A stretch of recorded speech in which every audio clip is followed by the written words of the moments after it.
ప్రజలందరికీ, రాజకీయ నాయకులకి, పెద్దలందరికీ, పిల్లలందరికీ భోగి సంక్రాంతి శుభాకాంక్షలు అందరికీను. దేశమంతా ఎంత చక్కగా భోగి పండగ జరుపుకుంటున్నారో, ఎంత చక్కగా ఆనందాలతో ఉత్సాహాలతో జనాలందరూ ఉప్పొంగిపోతున్నారో చూస్తుంటే కన్నుల పండగగా ఉంది. చాలా ఆనందంగా కూడా ఉంది. కానీ కొన్ని ఊళ్ళలో ఇళ్లలో కొన్ని విషాదాలు జరుగుతూ ఉంటాయి. అవి తప్పదు. అది మనం అనుకున్నది కాదు. ఆ భగవంతుని సృష్టి, ఆ భగవంతుని సంకల్పం లేకుండా ఏది జరగదు. కాబట్టి అందరూ ఆనందాలతో సంతోషాలతో చక్కగా సంక్రాంతి పండుగని జరుపుకోవాలని ఆ దేవుణ్ణి ప్రార్థిస్తూ ఉన్నాను.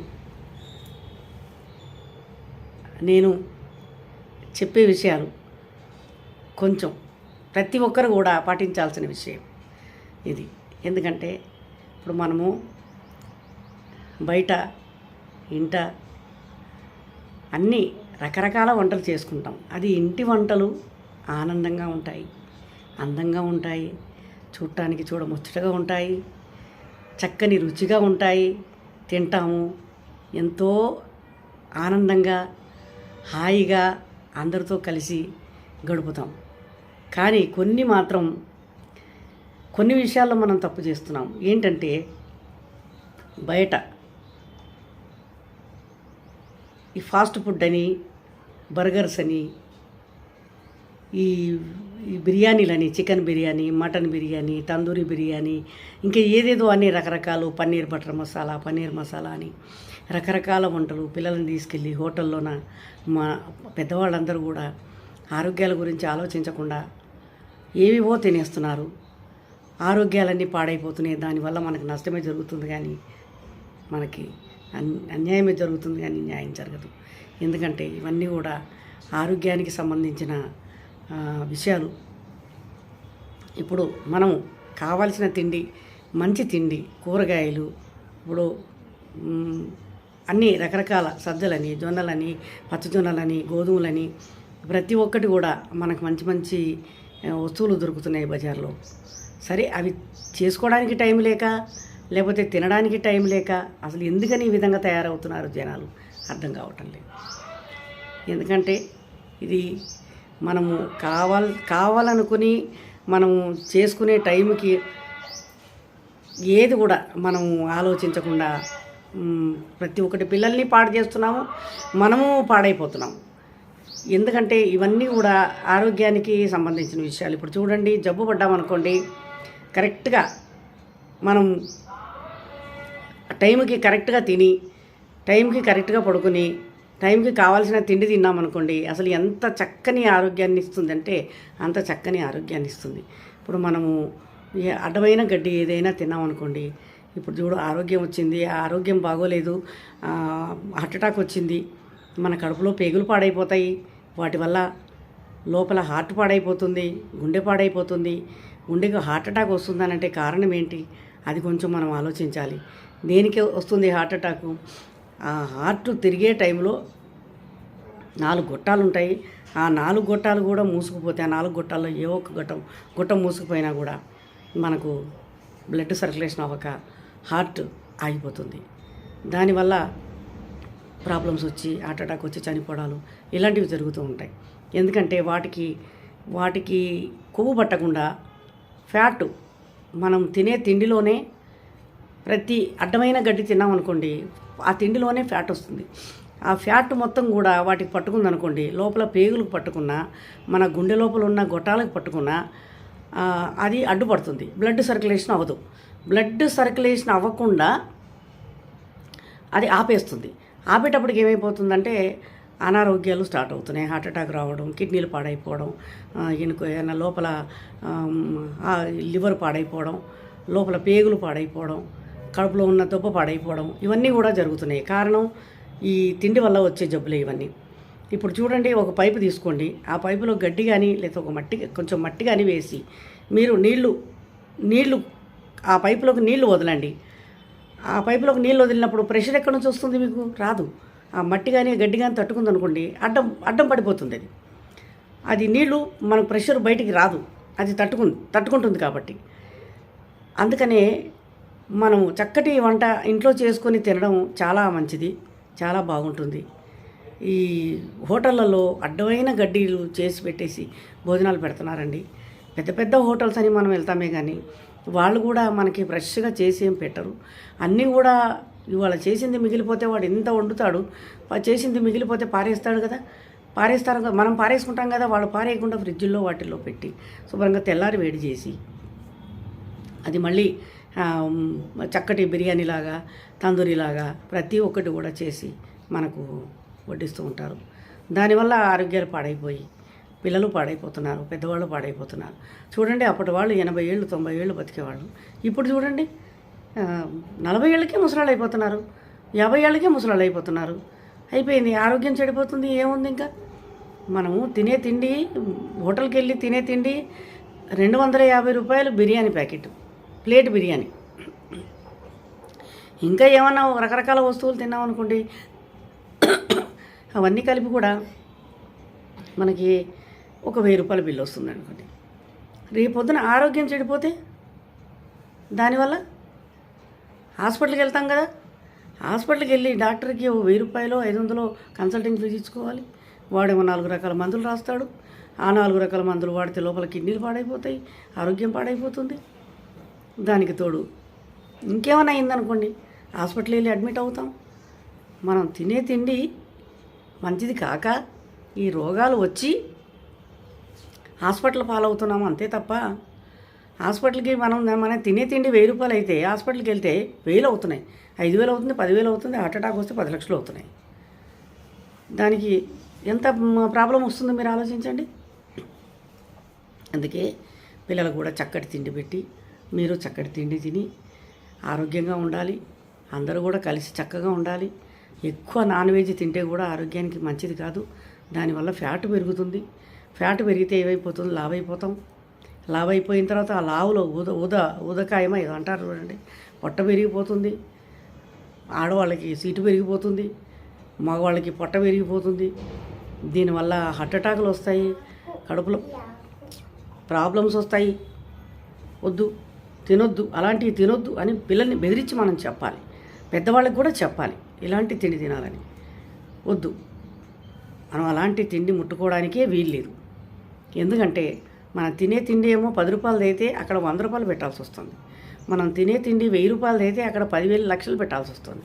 కాబట్టి దీనికి అంతటికీ కూడా స్వస్తి చెప్పి మంచిగా ఆరోగ్యంగా మనం ఇంట్లో వండుకున్న తిండి తింటే చాలా బాగుంటుందని చెప్పని నేను 4 విషయాలు మంచిగా చెప్తున్నాను తప్ప ఎవరికి కూడా బాధ కలిగించే మాటలు కావివి.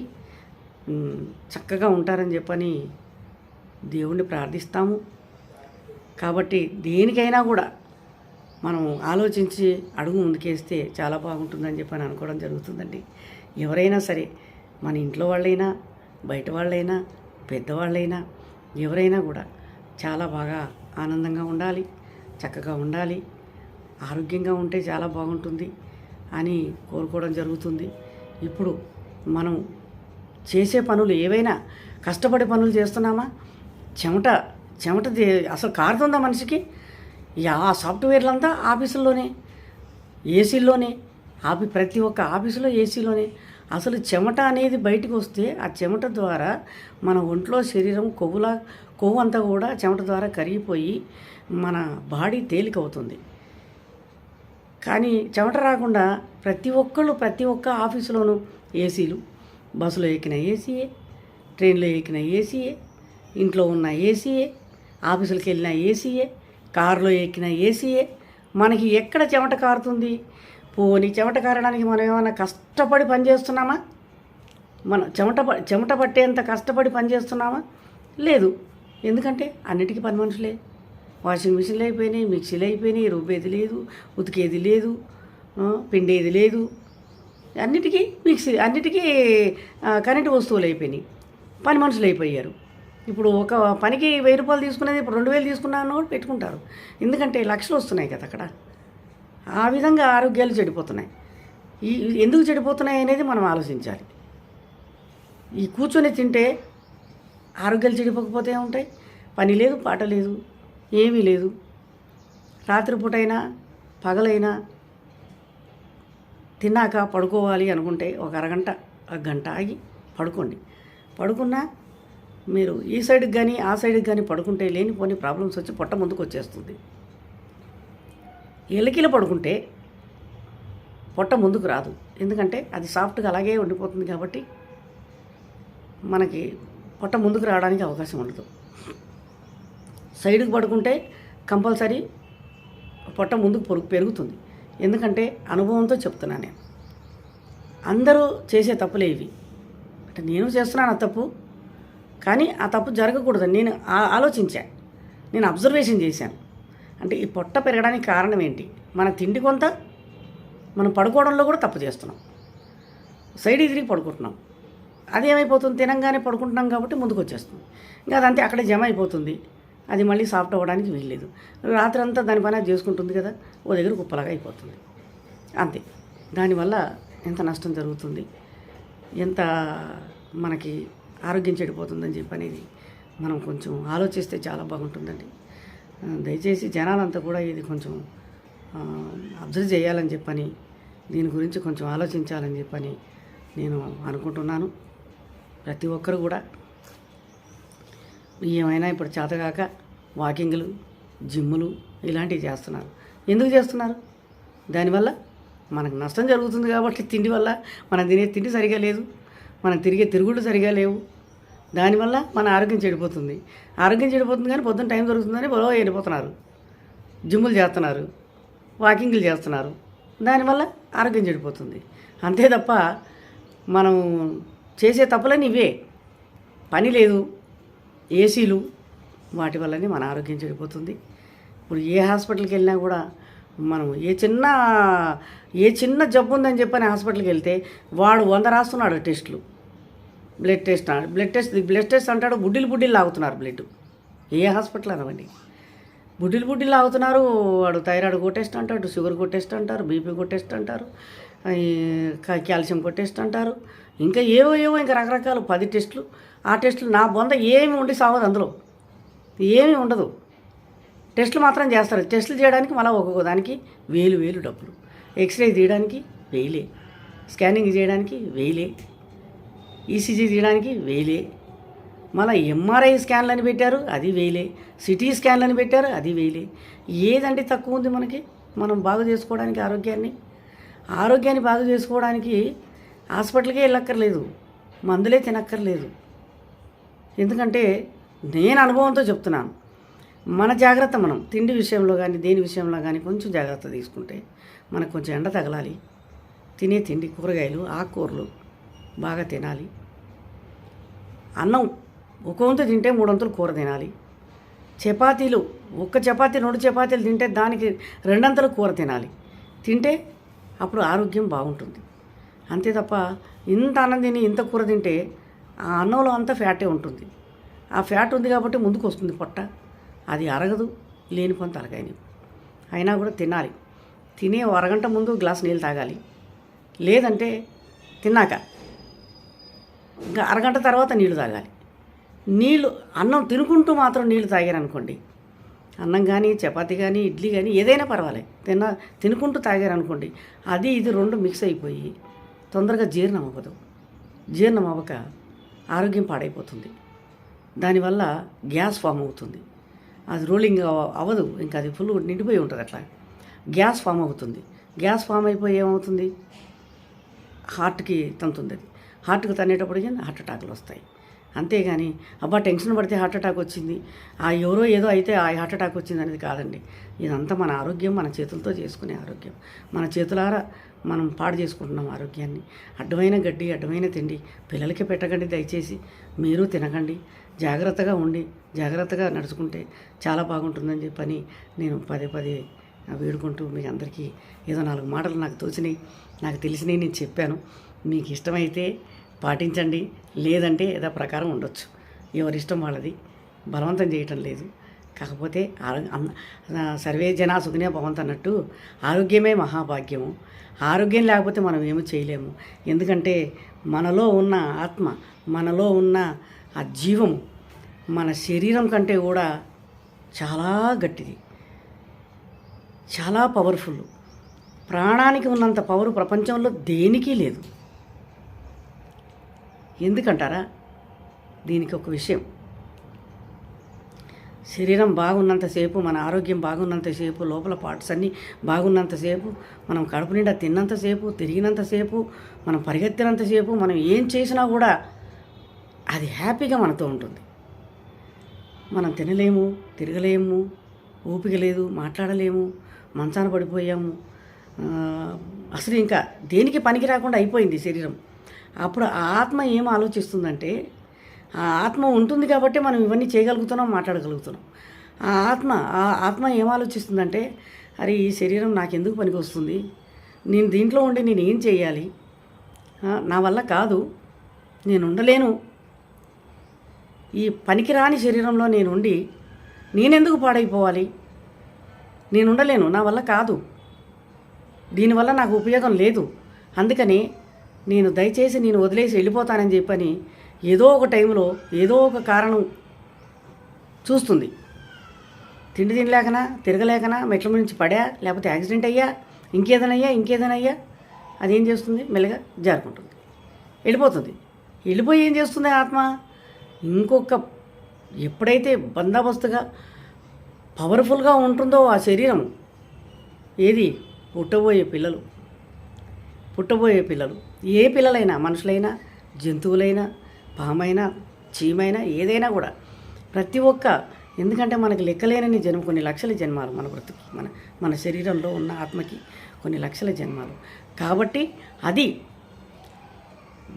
ఏ శరీరం అయితే దానికి పవర్ఫుల్గా ఉంటుందో, ఏదైతే ఖాళీగా ఉంటుందో, దేంట్లోకి అయితే దేవుడు కూడా పంపించాలో ఆ శరీరాన్ని, అప్పుడు ఆత్మ బయటికి వెళ్ళిపోయిన తర్వాత ఆ దేవుడిని అడుగుతుంది, నేను ఏ శరీరంలోకి వెళ్ళాలి, ఏ శరీరంలోకి వెళ్తే నాకు శక్తి వస్తుంది, శక్తి ఉన్న ఆత్మలోకి శరీరంలోకి నేను వెళ్ళాలి, నేను ఈ నీరసం ఉన్న శరీరంలో నేను బ్రతకలేను, నేను ఉండలేను అని చెప్పి ఆ దేవుడిని వేడుకుంటే, నీ ఇష్టం అంటాడో భగవంతుడే ఇంకొక దారి చూపిస్తాడో ఆ ఆత్మకి, ఆ ఆత్మ పోయి దేంట్లోనో ఒక దాంట్లో స్థిరపడిపోయిన తర్వాత పిల్లలు పుట్టడాలు, కుక్కో, నక్కో, పందో, ఏదో ఒకటి, చీమో, చితకొక చిలకో, పులో, కోతో, ఏదన్నా అవనియండి, ఏదో ఒక దాంట్లో జీవం పోసుకుంటుంది, బయటకు వస్తుంది బంగారంలాగా. 4 రోజులు మళ్ళీ అది గట్టిగా ఉన్నంతసేపు మళ్ళీ దాంట్లోనూ ఉంటుంది, అది మెతకైపోయిన తర్వాత మళ్ళీ ఇంకో దారి చూసుకుంటుంది, ఇంకొక శరీరాన్ని చూసుకుంటుంది. ఇది అన్నమాట మన శరీరానికి ఉన్న శక్తి, మన శరీరంలో ఉన్న ఆత్మకున్న శక్తి ఇదండి. ఇది మీరు కొంచెం గ్రహించి, దయచేసి నా మాటలు ఏవైనా తప్పులుంటే క్షమించండి. మీకు నచ్చితే లైక్ చేయండి, షేర్ చేయండి, సబ్స్క్రైబ్ చేయండి. నాకు తెలిసిన విధానం, నాకు తెలిసినంత వరకు నేను మీకు విన్నవించుకున్నాను, చెప్పాను. అది మీ ఇష్టం మీద ఆధారపడి ఉంటుంది. దయచేసి నా మాటలు మీకు నచ్చితే లైక్ చేయండి, షేర్ చేయండి, సబ్స్క్రైబ్ చేయండి. మళ్ళీ చెప్తున్నాను, పెద్దలందరికీ కూడా, పిల్లలందరికీ కూడా, మొత్తం దేశం అంతరికీ కూడా సంక్రాంతి, భోగి, సంక్రాంతి, కనుము అందరికీ కూడా శుభాకాంక్షలు తెలుపుతూ సెలవు తీసుకుంటున్నాను. జై హింద్, జై సంతోష్ మాత, జై.